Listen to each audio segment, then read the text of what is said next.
अगर मैं आपसे कहूं कि जिसे आप पहाड़ समझ रहे हैं, सरकार उसे अब पहाड़ मानती ही नहीं है।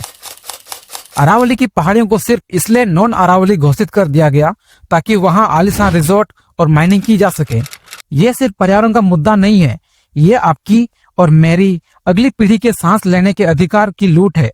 कैसे बदली गई अरावली की परिभाषा और कौन है इस महाविनाश के पीछे, जानिए कुछ ही पलों में।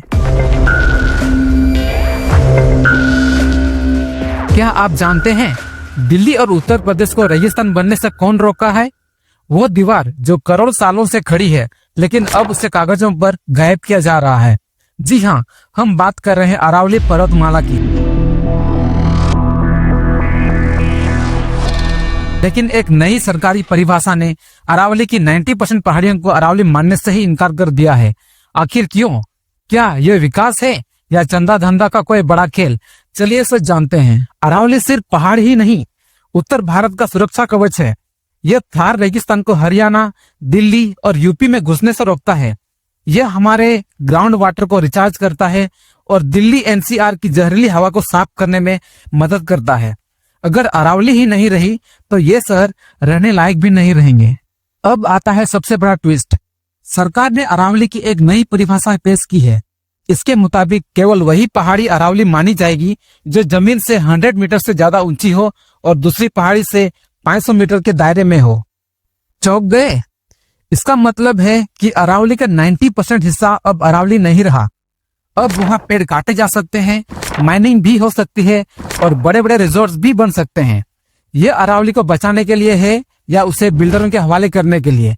आप लोग कमेंट में जरूर बताइए। इस बर्बादी के पीछे असली खिलाड़ी कौन है? रियल एस्टेट के दलाल और माइनिंग माफिया? क्या यह महज इत्तेफाक है कि चुनाव से पहले राजनीतिक दलों को मिलने वाले मोटे चंदे और इन नीतियों के बीच एक गहरा कनेक्शन नजर आता है? इसे ही कहते हैं चंदा दो धंधा लो। और मजे की बात तो यह है कि कुछ सोशल मीडिया इन्फ्लुएंसर्स को पैसे देकर यह कहलवाया गया कि यह नई परिभाषा अरावली को सुरक्षित करेगी। सरकार ने माइनिंग पर रोक का दिखावा तो किया, लेकिन असली समस्या वो 100 मीटर वाली परिभाषा पर चुप्पी साध ली। लेकिन उम्मीद अभी बाकी है।